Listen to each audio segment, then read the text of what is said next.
Anyway, our next speaker, look, she's a really talented open source developer and maintainer, independent, lives from open source. Anyone use Excalidraw? Yeah, she built that. She was on the team that built that. Yeah, exactly. Woo! Woo! So, Aakansha is going to teach us about security, about encrypting data in the browser using crypto APIs. And this has nothing to do with cryptocurrency, so it's actually good. Anyway, with that, please give the warmest welcome to Aakansha! Thank you, Tejas, for the awesome introduction. Hello, React India. How are you doing? Woo! Awesome. So we have a lunch break after this talk with some delicious lunch. So how about increasing our appetite? May I request all of you to please stand up. Everyone, please stand up. We'll just do a small warm-up just to freshen up ourselves and increase our appetite as well, okay? So lift your hands up like this. Yeah? And with me, let's do it together. 1, 2, can everyone count with me? 3, 4, everyone, 5, 6, 7, 8, 9, and here goes the last and the most important one, 10. Awesome. Thank you so much. Please take your seats. So React India is a very special conference to me. The reason being, I delivered my first ever conference talk in React India back in 2021. Thankfully, it was the remote edition, so I could record my talk. And then I was part of the program committee in 2022 and 2023, and now I am very excited to be back as a speaker at React India again. So yeah, and today I'm going to talk about how you can actually encrypt the data in the browser with the help of web crypto APIs. We'll be deep diving into how these web crypto APIs work. But before that, let me quickly introduce myself, because I have a slide for this.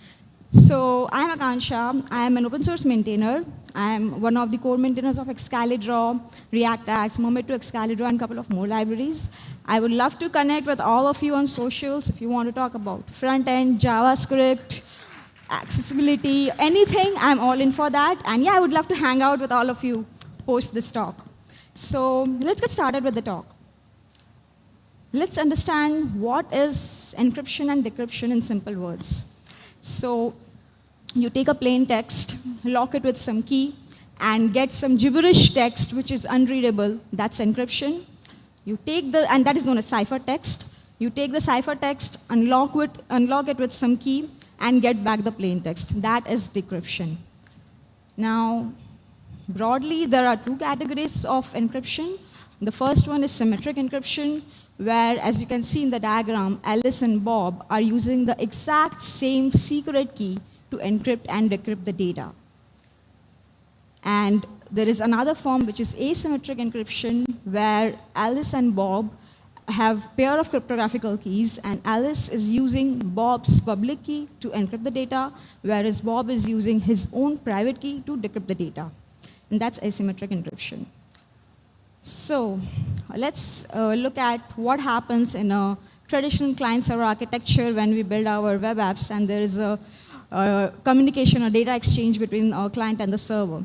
So that communication is actually encrypted in the network, in the transit, with the help of HTTPS or TLS. But you can see that in the server, we are storing the content in raw format. So what if in future this server gets compromised? Your content get breached too, and that is something we would like to avoid.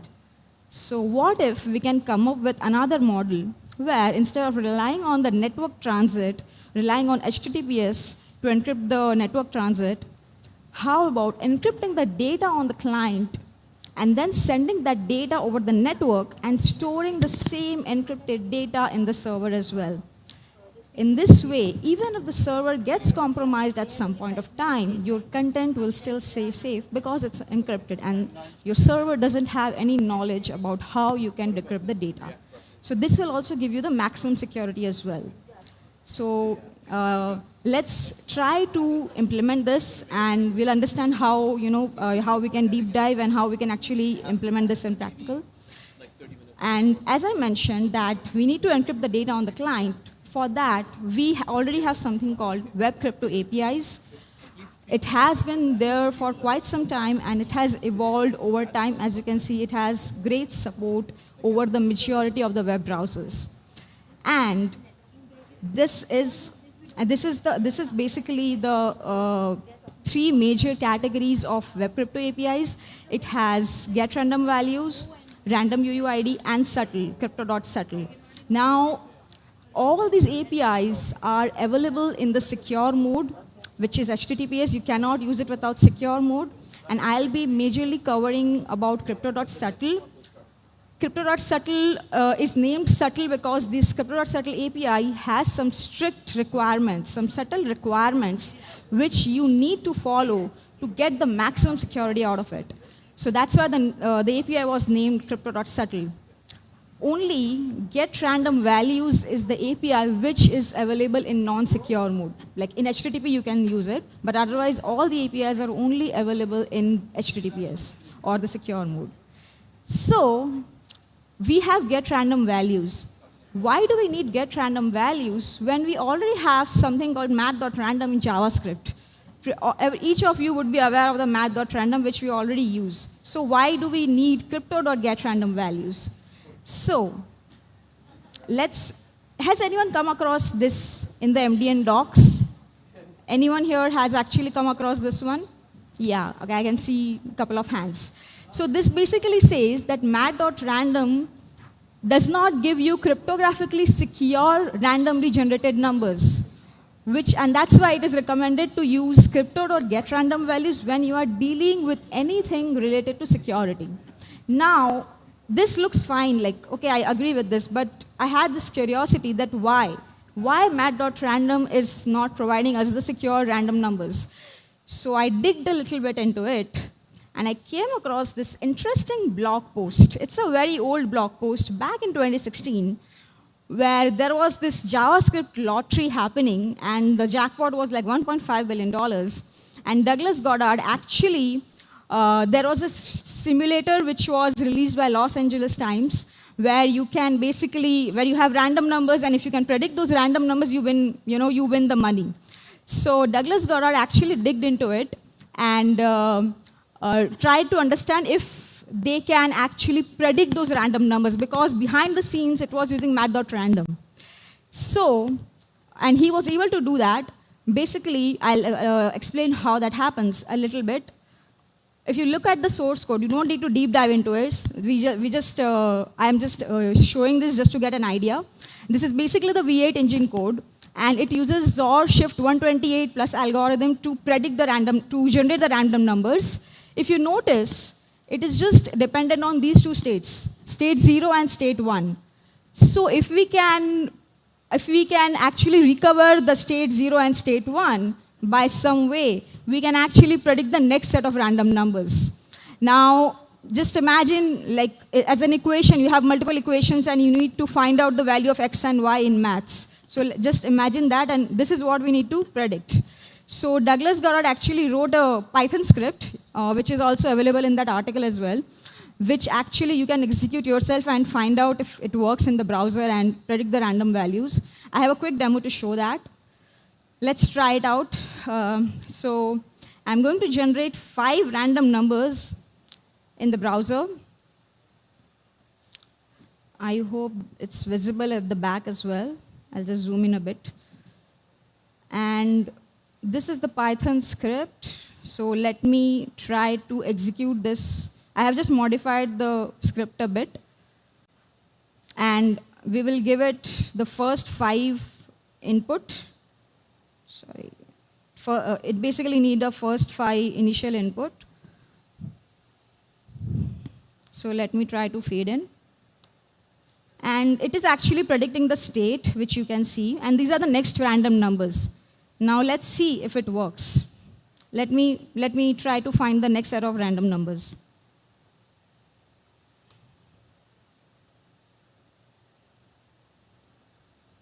Okay. So do you see 0.3923279? This number is exactly predicted by the script. 0.698895, it's actually predicted by this script. Isn't this super cool? I really love this article, and I really strongly recommend, if you want to deep dive into, how things work, you should definitely read this article, and it's an awesome article. It just resolved my curiosity why we shouldn't be using mat.random when dealing with security. So please go through this article. And I also have one quick another demo just to understand the performance difference between mat.random and crypto.getRandom values. So if I run it for 1,000 numbers, you can see mat.random is taking 0.3 millisecond versus crypto.getRandom values is taking 3.2 milliseconds. So it's slower. If I go a little more, it's taking 2.1 versus 24.2 milliseconds. And if I go for 100K, it's 16 milliseconds versus 116. This means mat.random is pretty fast compared to crypto.getRandom values. And the reason is that crypto.getRandom values has a very high entropy, and that is the reason it's slower. So depending on the use case, decide which API you should be using. If you are not dealing with security, if you are just, let's say, generating some hex code, go for mat.random. But if you are dealing with security, just go with crypto.getRandom values. Okay, so now let's go back to the slides. So that was about the crypto.getRandom values. Now let's dive into the crypto.subtle API. Let's have a generic overview of what this API looks like. As I mentioned earlier, it's only available in secure mode, which is HTTPS. It has generic APIs, which means that for different algorithms, you don't have different APIs. Rather, the parameters would change depending on the algorithm, but the APIs all are generic. It deals with only binary data, which means that the input and the output of all the crypto.subtle APIs is going to be binary data. It's going to be bytes. We will be dealing a lot with bytes in the next slides. So let's make a note of it. All the APIs return promises, so async await you will have to use a lot as well. So that's a generic overview of crypto.subtle. Now, I also wanted to mention that these crypto APIs are also available in Node.js, which means that write once and run everywhere. You don't really need a different module in Node to use the web crypto APIs. The same code will work, and this is how you can import it. There are two ways you can actually use it in Node.js as well. So these are the crypto.subtle APIs which it provides. I am going to cover encrypt, decrypt, generate key, derive key, import key, and export key in my talk. Okay. So as I told that we are going to deal with bytes or binary data. And for that, we have something called typed arrays in JavaScript. Typed arrays are basically array-like views which help you to interact with the binary data right in the browser. And there are these many typed arrays supported. And we are going to cover uint8 array. uint8 array is one of the most recommended typed array, and it works for most of the use cases. So I would suggest first you check the uint8 array. If it works, great. Otherwise, you can refer to the other typed arrays as well. U basically stands for unsigned, which means it can take only positive numbers. Int is for integer. 8 is the size of each number, which is 8 bits. And it's an array. So let's consider this string of bytes. Since it's an integer, it would take the values between 0 to 255. Now what happens is, it gets divided into byte of 8 bits. The stream gets divided into 8-bit segments, and each segment is converted to its equivalent decimal value, and that's what you actually see in the browser when you view this uint8 array. So this is about the uint8 array. Now let's see how we can actually use it. These are the ways you can use it. You can basically create a uint8 array with some initialized size. It will be initialized with all zeros. You can also initialize it with some numbers. It will be created with those numbers. We need to represent everything in bytes. So for strings, you can use the text encoder.encode API, which will give you the output in bytes. Emojis also, you can use the text encoder.encode API. So pretty much, as you can see, uint8 array works for everything, and we pretty much can represent everything in bytes. So that's about uint8 array. Now, since we are going to encrypt the data, let's actually have few criteria which we want to strictly satisfy before deciding the encryption algorithm. So the first thing is confidentiality. What do I mean by confidentiality? If I'm sharing some data with you, only me and you should have access to the key with which the data can be encrypted and decrypted, and no one else inside this room should have access. That is confidentiality. Integrity. Integrity means if I share some data with you, and if that data gets tampered in the transit, let's say some eavesdropping happens, when you receive the data, you should know that, hey, this data was tampered by someone, so I cannot trust the data. So integrity should be maintained as well. Authenticity. If I am sharing some data with you, you should know that it's me who has sent you the data. So the data should be authenticated as well. So integrity and authenticity go in parallel with each other. So with this, if these three criteria are satisfied, we are good to go with the algorithm. Now, the crypto.settle gives you these 4 APIs. RSA is basically an asymmetric algorithm, where you have a public key and a private key. AES is basically a symmetric key algorithm where you have a secret key which is used by both the users. Now, we are going to cover AES in my talk. I'll be diving into AES. And AES, as you can see, it's Advanced Encryption Standard. And it has different modes, counter mode, cipher blockchain, and GCM mode. Now, let me just show you a quick demo to understand what is the difference between these three modes and which one should you choose and why. So let's go to the demo. Why I'm not able to switch? Yeah. Okay. So let me type some text. I am super excited to try out the beta release of React compiler. Yeah. Let's encrypt this and I'm using this counter mode as you can see. Now let me try to decrypt this data. Okay, this works. Now let me tamper the data. Okay. You see that AM is changed to AL. If you didn't notice, let me tamper it more so you can notice it.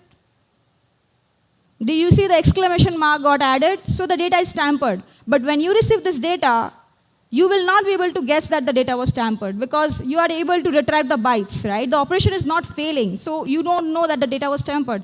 So we cannot go ahead with this because the integrity is not maintained. So let's try out the other mode, which is the cipher block chaining. Let me try to check this and see if it works.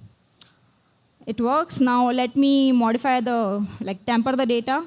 You see, the bytes, some of the bytes are invisible, but still you are able to retrieve the bytes. So if you receive this, you still can't say confidently that the data was tampered. So we cannot go with the CBC mode as well because the integrity is not maintained. Now let me try the last one, the GCM.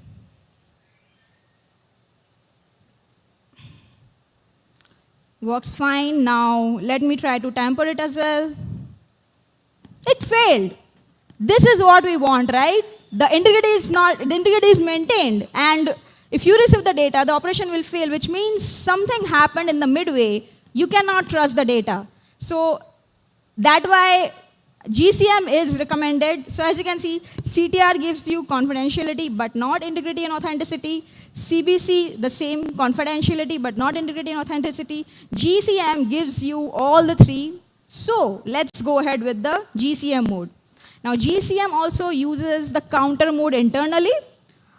And in addition to it, it adds an authentication tag, which you can see, which is a 16-byte authentication tag. This is what actually helps you to satisfy the integrity and authenticity, because when you are tampering the data, the authentication tag is also getting modified. And that's the reason the operation actually fails, the decryption actually fails. So yeah, let's go ahead with the GCM mode then.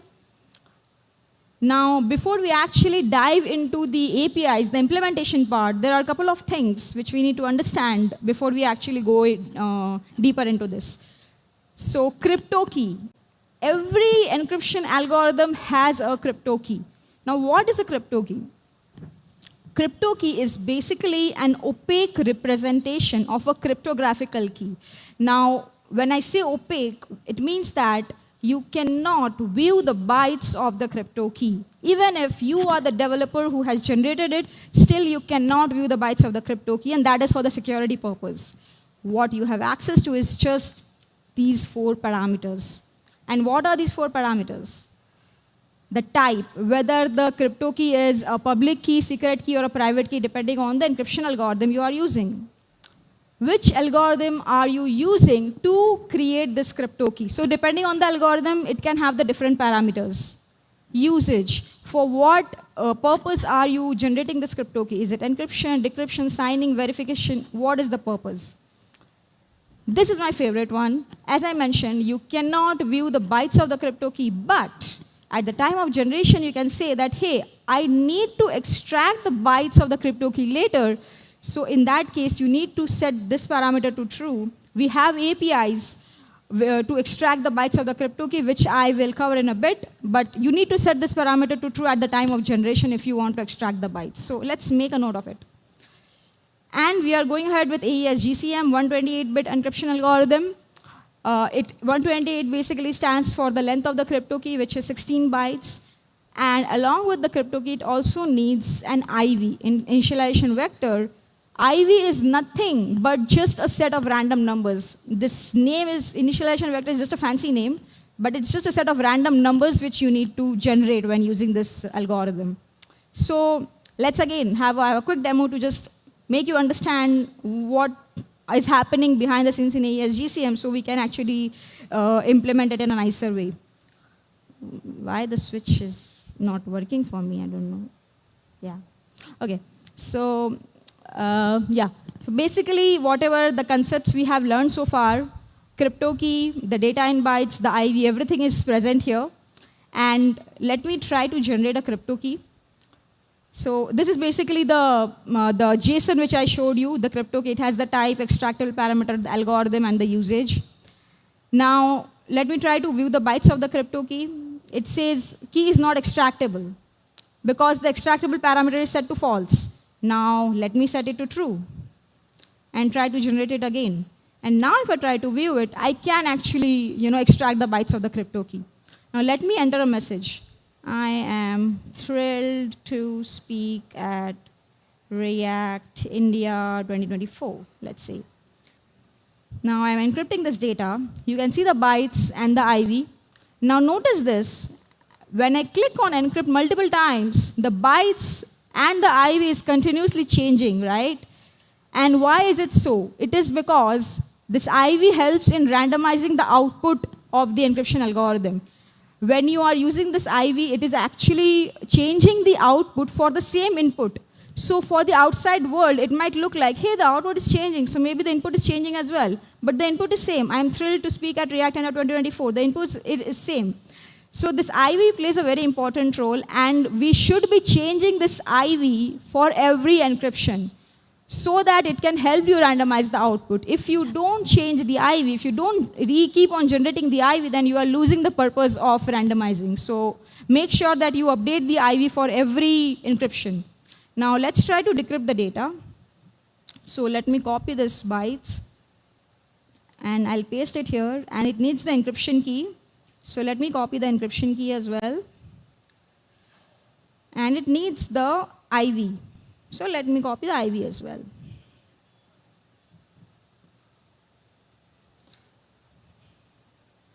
It didn't work. I just copied the parameters. Can anyone help me why it didn't work?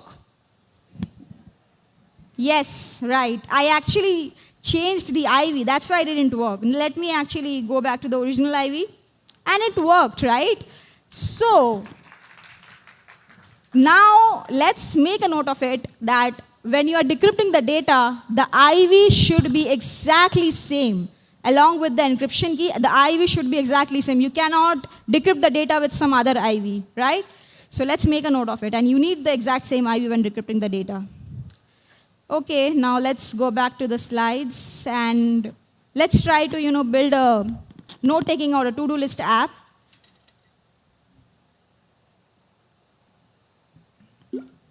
and it should be end-to-end encrypted.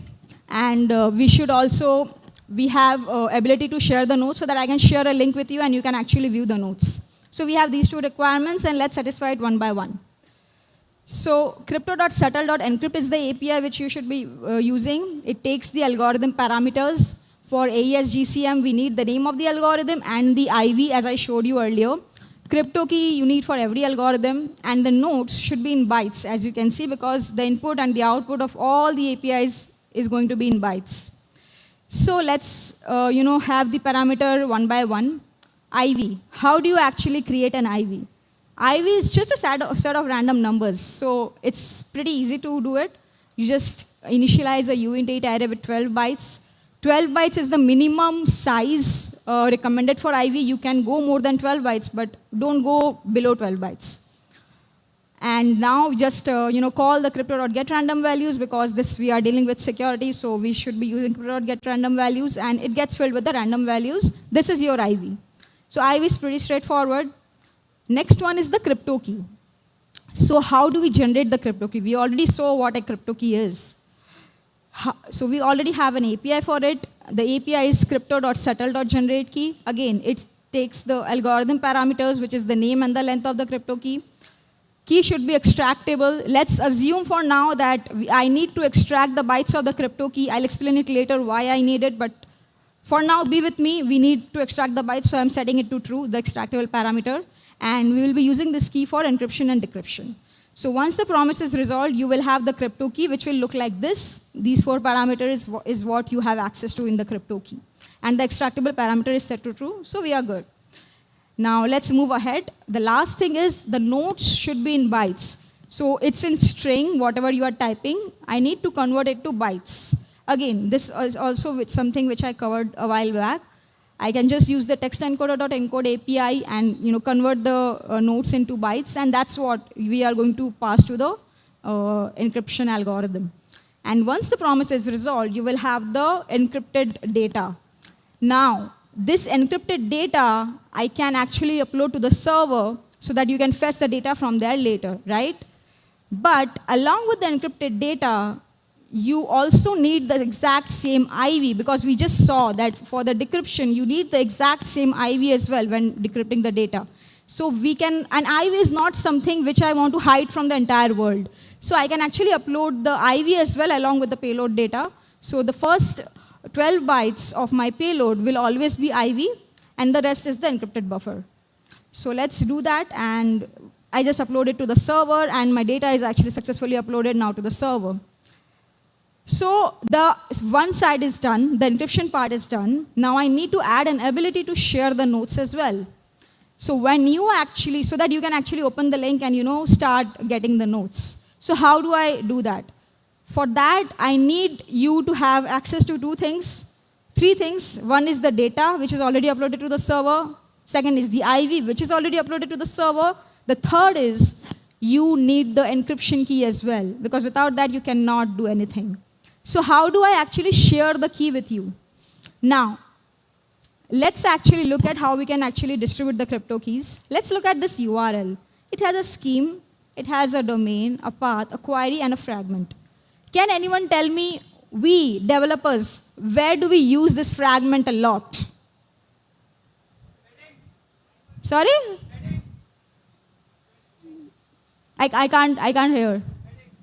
Okay, so we actually use this. If you have used in GitHub, we also use this in GitHub, the markdown syntax a lot. For navigation, right? We use this hash parameter a lot to navigate through the links. Is this sent to the server? Quick raise of hands. Is this sent to the server? Okay, that's what we can actually take advantage of this behavior, and we can actually store the encryption key right after the hash. So when I share this link with you, I can put the encryption key, the extracted bytes of the encryption key, right after the hash, and then you can use it. So let's try that. So for that, as I told you, you cannot view the bytes of the crypto key, but you can that is the reason I set the extractable parameter to true, because now I need to extract the bytes of the crypto key. And we have these 4 formats supported. Don't worry about the naming. But let's just have a quick overview of this, where these formats are supported. So the raw format is supported for AES, HMAC, and elliptical public keys. PKCS8 is supported for RSA and elliptical private keys. SPKI is for RSA and elliptical public keys. But JWK is supported for all. So I would go with JWK, because tomorrow if I change my algorithm, I still don't need to change the exported format, because it is compatible with all the algorithms. So let's go ahead with the JWK. JWK basically stands for JSON Web Key. It's basically a JSON. So this is the JSON you have. And now if you notice, it has the algorithm name, the extractable parameter. I'm interested in this K parameter. This is the key. This is the extracted bytes of the crypto key, which I'll be putting in the hash with you so that you can open the URL. So what you do is you just basically call the export key API, crypto.settle.export key API, pass it the format, and then you extract the K parameter, and that is your exported format of the crypto key. And that is what I'll be putting in the URL, and then you can just open this URL. So you have basically you have these 2 things, the ID for the nodes, because you need to download it from the server. So let's assume you have some ID in the database, and the second one is the encryption key. So this is how I can distribute the crypto keys. And you basically now fetch the data from the server, right? That is the first thing you do when you click on the URL. And now let's look at the decryption algorithm. It's exactly same as the encryption algorithm. It takes the name of the algorithm, the IV, the original IV, crypto key, and the encrypted data, which I just uploaded to the server. So when you actually get the payload from the server, you already have access to these 2 things, right? Because I have uploaded the IV as well as the encrypted buffer. So these 2 things I can easily get. So let's get the first 12 bytes from the payload, which is the IV, and rest is the encrypted data. So these 2 things I have. Now I need the crypto key. Did I share the crypto key with you? Can quick raise of hands. Did I share the crypto key with you? Okay, some people are saying yes. Let me remind you, you cannot view the bytes of the crypto key. Crypto key is an opaque representation, so I can never share it with you. I cannot just copy it and share it with you. What I've shared with you is extracted format of crypto key, the exported bytes of the crypto key. But this API is compatible only with the crypto key. So I need to go back to the crypto key format. So let's do that. Let's add the missing attributes so that it can be converted back to the JWK format. So I just need to add those missing attributes, the ALG, the K parameter, the extracted, whatever. But you notice that this time it's false, because now I don't need to extract the bytes, so I'm setting it to false. So you just use this import key API. Similar to export key API, we have the import key API, which basically takes the extracted bytes and gives you back a crypto key. And now if you notice, the extractable parameter is false, and the usage is just decrypt. And this is what I'm going to pass to the API, and once this is the promise is resolved, you will have the decrypted data. Just decode the data because you have encoded it, and you get the original text.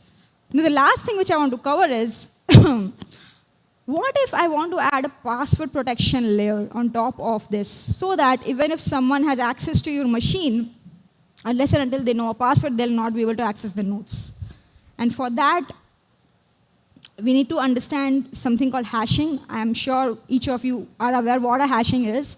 You take a string, and you get a fixed length of bytes. The hashing algorithm is SHA-256.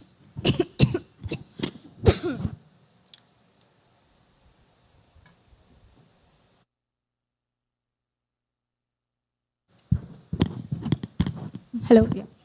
So you change the string, and still the output is the fixed length of bytes. You take a long string, still the output is fixed length of bytes. But the process is not reversible. That's what hashing is. That's how we store the passwords as well, right?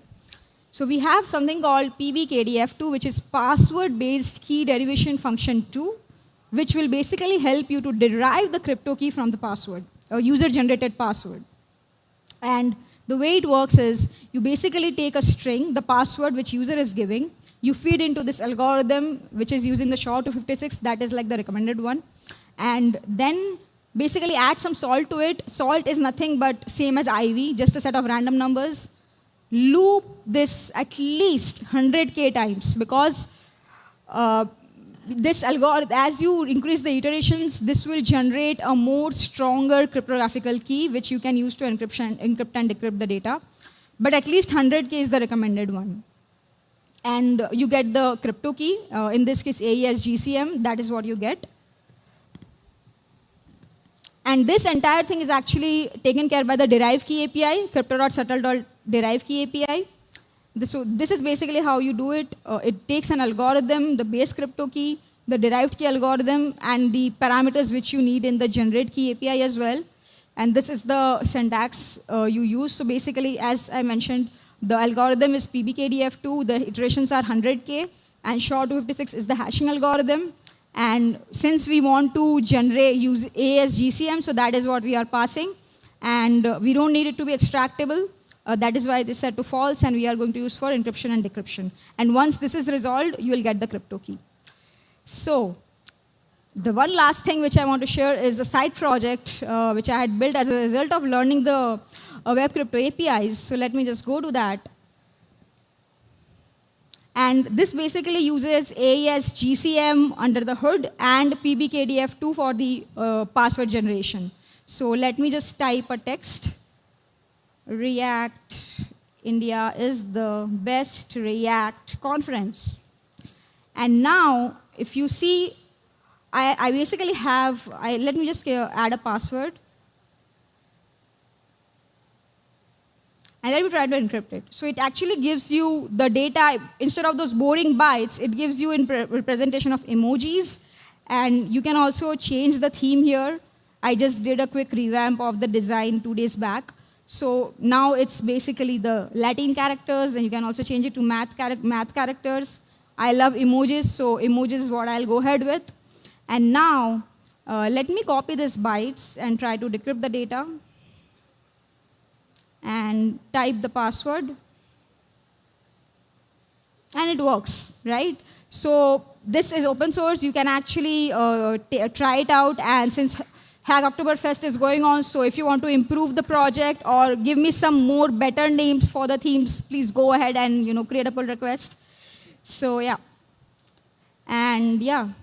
So that's, now let's just wrap the talk with the takeaways. We learned about different encryption algorithms, symmetric and asymmetric. Web crypto APIs have good support in majority of the browsers and Node.js as well. Typed arrays to deal with the binary data. Crypto.get random values you should be using when generating the randomized numbers, dealing with security. Various AES modes, and go with the GCM mode because we learned that it gives you the integrity and authenticity. Crypto.subtle for encryption and decryption in browsers. Usage of fragment to store the crypto key, that is something which also we learned today. And various export key formats and usages. And last one is PBKDF2 for deriving the crypto key. The more iterations will make it slower, but also the stronger crypto key as well. So yeah, one question to you all is, can you add end-to-end encryption in your app, or at least some parts of your application? I would love to discuss it outside after this talk. So yeah, and these are some amazing encryption-related talks, which I really like. So you can actually deep dive into this as well if you are interested in the topics. This has all the demos, all the resources I shared in my talk. So you can actually, go ahead and, try it out in your laptop and share how it works for you as well. And yeah, lastly, I'm an open source maintainer. So if you would like to support my open source work, you can check out my sponsorship profile. And that's all from my side. Thank you so much. And thank you for attending my talk. If you have any feedback, let me know. We'll catch up. What a talk. Aakansha is so great.